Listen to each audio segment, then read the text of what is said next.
Salam adik-adik. Shalom. Salam Kak Tina. Shalom Kak Ella. Salam Kak Ye. Shalom Kak Ella. Kita sapa adik-adik ya. 1, 2, 3. Shalom semuanya. Ya adik-adik, kita akan memulai ibadat kita. Sebelum kita memulai, kita yel-yel dulu ya. Soalnya sudah lama nih Kak Yen dan Kak Tina kita tidak yel-yel ya. Betul Kak Ella. Oke, Kak Ella akan pimpin. Revival Kids Berakar, bertumbuh, berbuah dalam Kristus. Sekali lagi ya. Revival Kids Berakar, bertumbuh, berbuah dalam Kristus. Oke, Kakak Ella dan kakak-kakak di sini ajak adik-adik semua bangkit berdiri. Kita akan memuji Tuhan bersama-sama dengan pujian Hello Hola.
Ibadat kita melalui doa ya adik-adik. Mari kita berdoa. Tuhan, kami akan memulai ibadat kami. Kiranya Tuhan boleh memberkati ibadat kami ini dari awal, pertengahan hingga berakhir dengan baik. Kiranya Tuhan memberkati adik-adik semua sehingga boleh mengikuti ibadat sekolah minggu secara online dengan baik. Terima kasih Tuhan Yesus. Amin. Ya adik-adik masih bersuka cita, kita akan memuji memuliakan nama Tuhan, tetap berdiri ya adik-adik. Mari kita angkat sebuah pujian, Yesus sayang semua.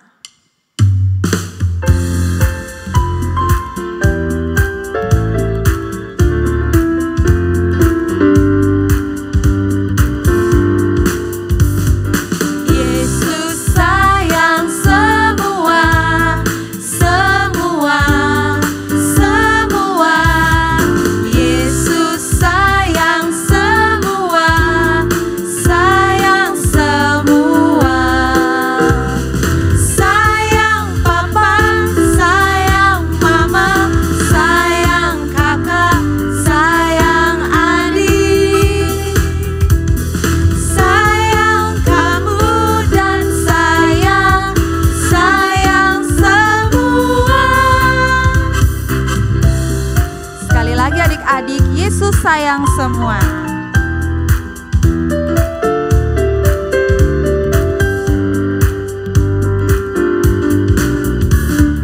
Yesus sayang semua, semua, semua. Yesus sayang semua, sayang semua. Sayang Papa, sayang Mama, sayang kakak, sayang adik. Sayang kamu dan saya, sayang semua.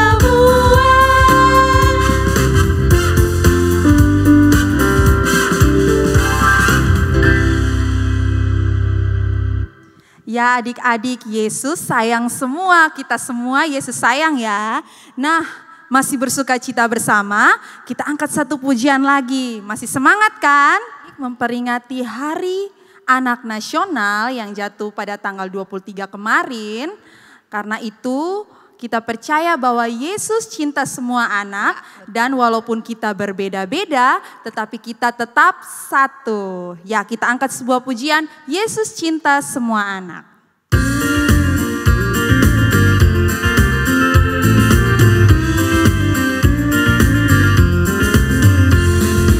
Yesus cinta semua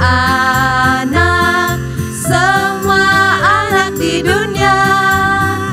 Kuning, putih, dan hitam, semua dicinta Tuhan. Yesus cinta semua anak di dunia. Sekali lagi, Yesus cinta semua anak.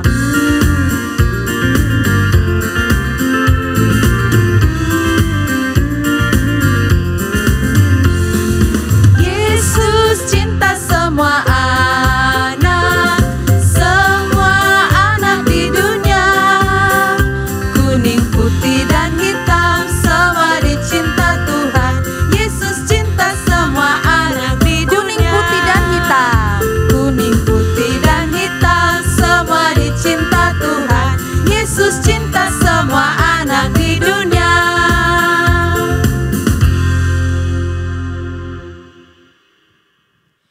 Ya adik-adik, mari duduk yang tenang. Kita mau berdoa menaikkan syafaat permohonan kita kepada Tuhan. Kita nyanyikan satu pujian, Yesus sayang padaku.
Mari kita berdoa.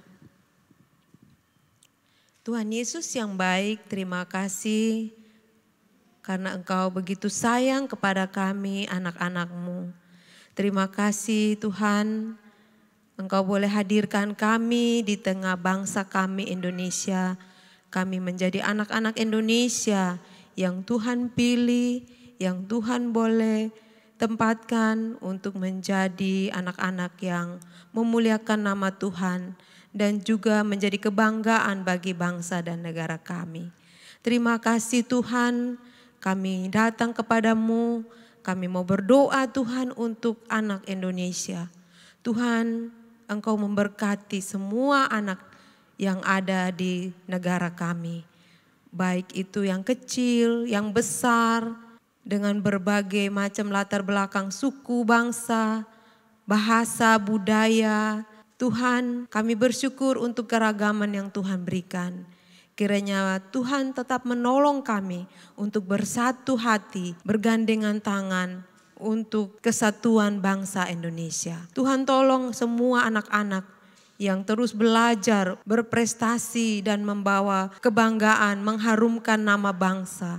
Tuhan Yesus memberkati. Setiap anak-anak yang punya cita-cita yang tinggi, Tuhan menolong sehingga mereka boleh berprestasi dengan baik. Mereka boleh giat belajar dan semangat untuk meraih semua cita-cita mereka. Terima kasih Tuhan, kami berdoa Tuhan, banyak anak-anak yang juga diabaikan, dikucilkan, disepelekan, bahkan sering dianiaya Tuhan. Tuhan tolong beri keadilan buat anak-anak Indonesia yang mengalami penganiayaan, yang mengalami penindasan. Tuhan tolong, Tuhan bela perkara mereka, Tuhan tolong mereka Tuhan. Tuhan kami berdoa supaya anak-anak tidak dijahati oleh orang-orang yang tidak mengerti bagaimana mengasihi anak-anak. Tuhan kasihanilah anak-anak yang terbelakang, anak-anak yang tidak memiliki perhatian dan kasih sayang. Tuhan tolong mereka, Tuhan pedulikan mereka. Terima kasih Tuhan Yesus, kami berdoa juga untuk banyak kasus yang terjadi di tengah-tengah anak-anak Indonesia. Tuhan, Engkau ada dan bersama-sama dengan mereka menolong, menghibur, menguatkan mereka. Di saat mereka sedih, di saat mereka susah, di saat mereka ditolak, Tuhan menerima mereka dengan penuh kasih dan sayang. Terima kasih Tuhan Yesus, terima kasih Bapa. Kami berdoa untuk pemerintahan kami, orang-orang yang membela hak anak-anak. Engkau pakai mereka Tuhan, sehingga mereka terus menyuarakan keadilan bagi anak-anak Indonesia. Terima kasih Tuhan Yesus, terima kasih Bapa. Kami menyerahkan seluruh anak Indonesia ke dalam tangan Tuhan. Biarlah Tuhan memberkati mereka, Tuhan menolong mereka, Tuhan terus memakai mereka untuk menjadi penerus bangsa ini. Terima kasih Tuhan Yesus, terima kasih. Kami menyerahkan seluruh doa dan permohonan kami ini hanya ke dalam tangan kasih Tuhan. Dalam nama Tuhan Yesus kami berdoa dan bersyukur kepada Bapa di sorga. Amin. Adik-adik, tiba saatnya kita mau dengar cerita firman Tuhan. Mari siapkan hati, siapkan Alkitabnya dan duduk yang tenang. Kita mau dengar cerita firman Tuhan. Sebelum dengar cerita, kita nyanyi satu pujian. Ku ingin dengar cerita.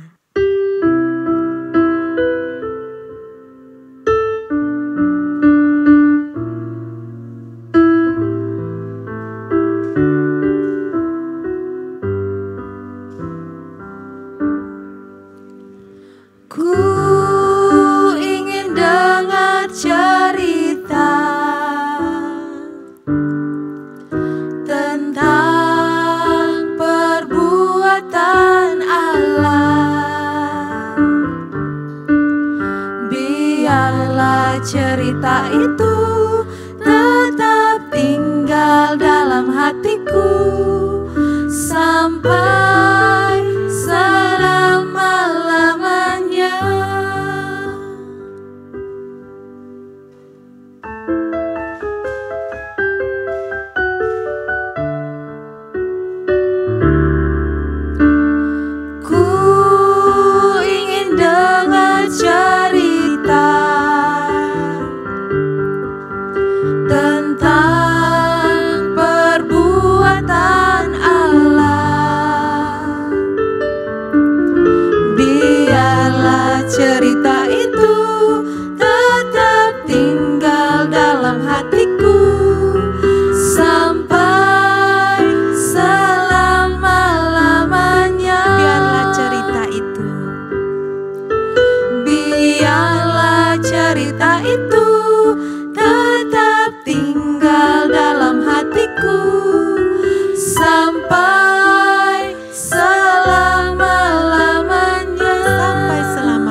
Salam adik-adik, sebelum kita mendengar cerita firman Tuhan hari ini, mari kita berdoa bersama. Semua lipat tangan, tutup mata, dan kita berdoa. Tuhan Yesus yang baik, saat ini semua anak-anak sekolah minggu siap untuk mendengar cerita firman Tuhan. Karena itu Tuhan Yesus memberkati semua anak-anak sekolah minggu di rumah yang sudah siap untuk mendengar cerita firman Tuhan. Tuhan Yesus menolong mereka supaya mereka dengan sukacita menyambut firman Tuhan, mereka dengan tenang duduk dan boleh mendengar firman Tuhan. Tuhan Yesus juga memberkati Kakak Lin yang akan membagikan cerita firman Tuhan bagi anak-anak sekolah minggu. Tuhan Yesus mau mengampuni setiap salah dan dosa kami. Di dalam nama Yesus kami berdoa. Amin. Nah, adik-adik sekalian, mari kita membaca firman Tuhan di dalam surat Efesus pasal 6 ayat 10 sampai ayat yang ke-14. Perlengkapan rohani. Akhirnya hendaklah kamu kuat di dalam Tuhan, di dalam kekuatan kuasa-Nya. Kenakanlah seluruh perlengkapan senjata Allah supaya kamu dapat bertahan melawan tipu muslihat iblis. Karena perjuangan kita bukanlah melawan darah dan daging, melawan pemerintah-pemerintah, melawan penguasa-penguasa, melawan penghulu dunia yang gelap ini, melawan roh-roh jahat di udara. Sebab itu ambillah seluruh perlengkapan senjata Allah supaya kamu dapat mengadakan perlawanan pada hari yang jahat itu dan tetap berdiri sesudah kamu menyelesaikan segala sesuatu. Jadi berdirilah tegap, berikat pinggangkan kebenaran, dan berbaju sirakan keadilan. Nah, adik-adik sekalian, pada 2 minggu yang lalu maupun minggu ini dan nanti untuk beberapa minggu ke depan kita akan mendengar cerita firman Tuhan secara bersambung di bawah satu tema yang besar, yaitu perlengkapan senjata rohani. Nah, ada yang masih ingat tidak? Pada 2 minggu yang lalu ketika kakak Erni berbagi cerita firman Tuhan, pada saat itu ada yang masih ingat cerita tentang apa? Perlengkapan senjata rohani yang pertama. Apa itu yang diceritakan oleh kakak Erni? Ada yang masih ingat? Yang diceritakan oleh kakak Erni yaitu tentang berikat pinggangkan kebenaran. Nah, dan hari ini kita melanjutkan cerita firman Tuhan untuk perlengkapan senjata rohani yang kedua, yakni berbaju sirakan keadilan. Tapi sebelum kita belajar apa itu berbaju sirakan keadilan, Kakak Lin ingin untuk menceritakan sebenarnya apa yang dimaksud dengan perlengkapan senjata rohani. Nah, kalau kita berbicara tentang perlengkapan, itu artinya adalah alat-alat atau bahan-bahan atau perkakas yang digunakan pada suatu pekerjaan. Contohnya, seorang tukang kebun kalau dia pergi untuk bekerja di kebun atau di ladang, yang dia butuhkan adalah parang juga cangkul. Itu adalah peralatan yang akan membantu dia, menolong dia untuk bekerja di kebun. Atau juga seorang tukang bangunan, dia membutuhkan yang namanya ember, skop, alat pengukur. Dan alat-alat itu digunakan untuk menolong dia sebagai tukang bangunan ketika dia bekerja di proyek. Nah, demikian juga dengan perlengkapan senjata rohani. Artinya peralatan atau perlengkapan yang digunakan oleh orang-orang percaya untuk menghadapi musuh. Wah, ternyata kita orang percaya punya musuh yang sangat besar. Siapakah dia? Musuh kita adalah iblis. Dan firman Tuhan mengajarkan bahwa orang-orang percaya untuk melawan serangan atau godaan iblis, kita harus menggunakan perlengkapan senjata Allah. Jadi perlengkapan senjata Allah adalah perlengkapan yang orang percaya gunakan untuk menghadapi serangan atau godaan daripada iblis. Perlengkapan senjata yang pertama, berikat pinggangkan kebenaran. Perlengkapan senjata kedua yang kita belajar hari ini yakni berbaju sirahkan keadilan. Berbaju sirah berasal dari kata baju sirah. Baju sirah, seperti apa baju sirah itu? Nah, adik-adik bisa lihat gambar ini. Ya, ini gambar pertama. Kemudian, ini gambar kedua. Lihat ya, kemudian ini gambar ketiga. Jadi, ini adalah yang dimaksud dengan baju sirah. Baju ini, kalau adik-adik lihat, ketika kita menonton film perang antar satu kerajaan dengan kerajaan lain, biasanya prajurit di medan perang menggunakan baju-baju seperti ini. Itu yang disebut dengan baju sirah, baju yang dipakai untuk menutupi bagian dada dan bagian belakang daripada seorang prajurit. Apa gunanya baju sirah? Baju sirah itu digunakan untuk melindungi organ dalam dari bagian dada kita. Misalkan saja organ dalam dari bagian dada itu apa? Misalkan ada paru-paru, organ dalam kita, ada jantung, ada hati, ada usus. Nah, di sekitar dada kita itu ditempelkan atau dipakaikan baju sirah supaya apa? Supaya melindungi bagian dalam dari dadanya. Dan ketika dia terkena benda tajam atau juga terkena senapan, dadanya itu tidak langsung tergores atau luka karena dilindungi oleh baju sirah. Nah, adik-adik, itu yang dimaksud dengan baju sirah. Dan apa guna daripada baju sirah bagi seorang prajurit ketika ada di medan perang?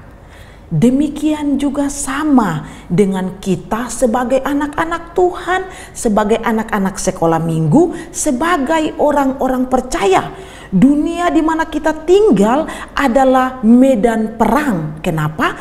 Karena setiap hari orang-orang percaya berhadapan dengan musuh, yaitu iblis. Iblis ini adalah pribadi yang kuat. Dia adalah pribadi yang sangat jahat. Dia adalah pribadi yang sangat licik. Dan dia adalah pribadi yang sangat pintar dalam hal berbohong.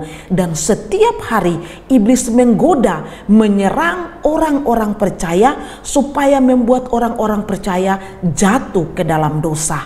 Dan karena itu firman Tuhan mengajarkan kepada orang percaya supaya kita menghadapi musuh-musuh kita yaitu iblis, kita harus menghadapi itu dengan perlengkapan senjata rohani. Dan yang kedua ini adalah berbaju sirahkan kebenaran. Apa artinya berbaju sirahkan kebenaran? Artinya kita harus memiliki kehidupan yang benar, memiliki kehidupan yang adil di dalam dunia ini. Misalnya seperti apa? Misalnya saja orang-orang di sekitar kita, teman-teman kita, mereka hidup dalam kebohongan, mereka suka menipu, mereka suka berbohong kepada orang tua, mereka suka menipu teman.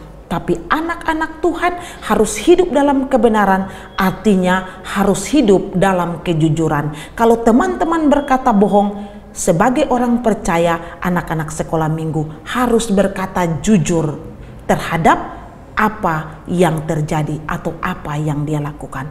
Atau contoh berikut, teman-teman di sekitar, orang-orang di sekitar, orang-orang dunia ini, mereka suka untuk mengeluarkan kata-kata makian, kata-kata kotor, kata-kata kasar.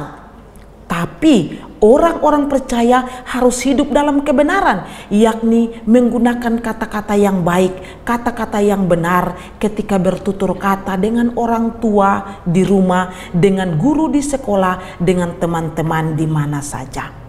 Atau contoh yang berikut, anak-anak, teman-teman, orang-orang di sekitar, orang-orang dunia ini, mereka suka menonton film-film porno.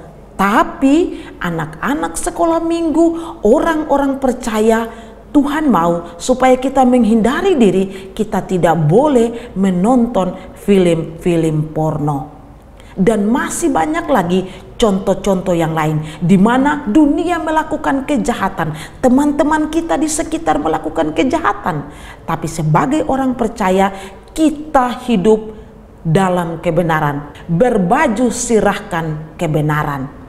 Itu yang dimaksudkan oleh firman Tuhan. Jadi adik-adik sekalian, kita harus ingat ya, firman Tuhan mau supaya sebagai orang percaya kita memiliki kehidupan yang benar di dalam Tuhan sehingga kita mampu menghadapi serangan iblis. Tapi tentunya kita harus ingat bahwa iblis atau musuh kita itu dia jahat, dia sangat licik, dia sangat hebat, dan kita sebagai manusia kita tidak bisa menghadapi itu dengan kekuatan kita sendiri. Tentunya kita harus menghadapi serangan atau kuasa iblis itu dengan kekuatan Tuhan Yesus. Dengan cara seperti apa?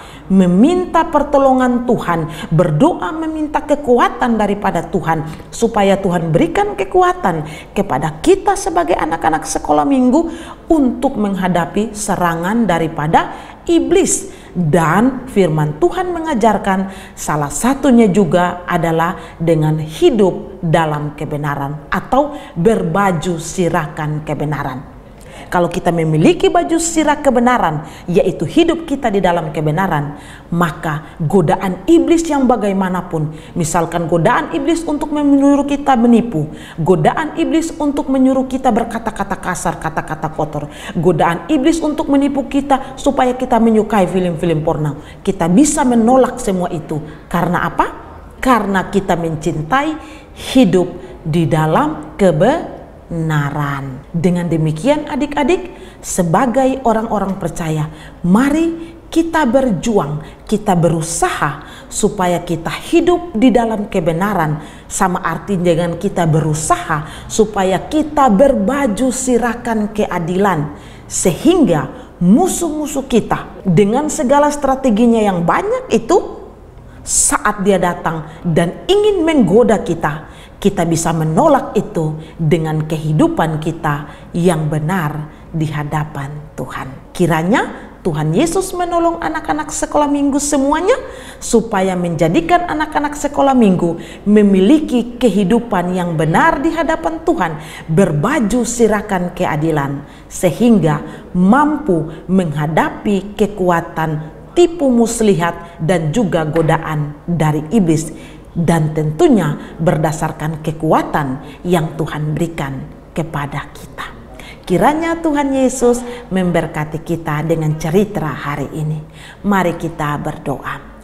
Terima kasih Tuhan Yesus, kami boleh belajar firman Tuhan, cerita tentang perlengkapan senjata rohani yang kedua, yakni berbaju sirahkan keadilan. Tolong kami supaya di dalam hidup ini kami menjadi anak-anak sekolah minggu yang benar-benar hidup di dalam kebenaran. Kami berbaju sirahkan keadilan supaya kami mampu menghadapi serangan tipu muslihat dari iblis. Terima kasih Tuhan Yesus, di dalam nama Yesus kami berdoa. Amin. Shalom adik-adik, jumpa lagi dengan Kak Doli dalam segmen Ayat Hafalan. Nah, hari ini bersama-sama kita akan menghafalkan ayat firman Tuhan dari sekolah minggu yang lalu. Ada yang masih ingat terambil dari kitab mana ya? Benar sekali, kitab Yesaya pasal yang ke-43 ayat 4a. Kita hafalkan bersama-sama yuk. 1, 2, 3. Yesaya 43 ayat 4a. Oleh karena engkau ini berharga di mataku dan mulia, dan aku ini mengasihi engkau. Kita ulangi sekali lagi yuk. Yesaya 43 ayat 4a. Oleh karena engkau ini berharga di mataku dan mulia, dan aku ini mengasihi engkau. Wah, hebat buat semua yang sudah menghafalkannya. 2 thumbs up. Nah, hari ini ayat hafalan firman Tuhan kita terambil dari Perjanjian Baru, kitab Roma. Kita buka sama-sama yuk Alkitab kita dari Roma pasal yang ke-13. Roma pasal yang ke-13 ayat adiknya yang ke-12 bagian B. Sebab itu marilah kita menanggalkan perbuatan-perbuatan kegelapan dan mengenakan perlengkapan senjata terang.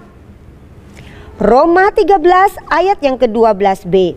Sebab itu marilah kita menanggalkan perbuatan-perbuatan kegelapan dan mengenakan perlengkapan senjata terang. Selamat menghafal adik-adik. Sampai jumpa. Shalom. Ya adik-adik, kita akan mengakhiri ibadat kita. Tapi sebelum kita mengakhiri di dalam doa, mari kita memuji Tuhan bersama-sama. Aku istimewa.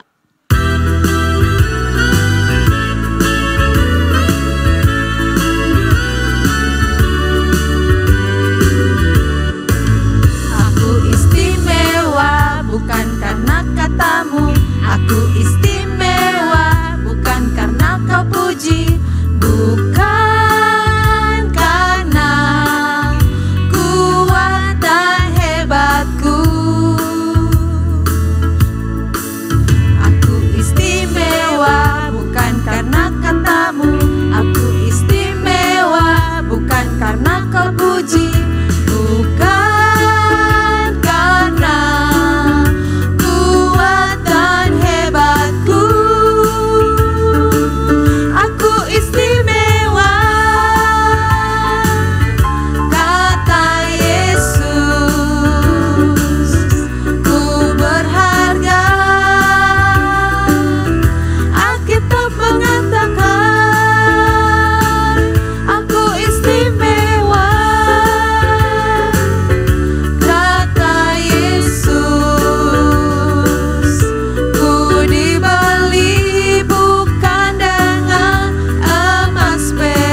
ibadat kita. Kita berdoa.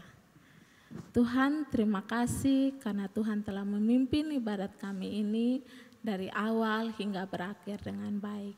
Terima kasih Tuhan Yesus, biarlah firman Tuhan yang telah kami dengar, kami boleh lakukan di dalam kehidupan kami hari lepas hari. Berkati adik-adik semua, biarlah mereka selalu dilindungi oleh Engkau Tuhan. Terima kasih Tuhan Yesus. Tuhan berkati juga sehingga adik-adik tetap semangat dalam mengikuti ibadat sekolah minggu secara online dan kami boleh berjumpa di minggu depan. Terima kasih Tuhan Yesus. Amin. Ya adik-adik, ibadat kita telah selesai. Sampai jumpa minggu depan. Shalom.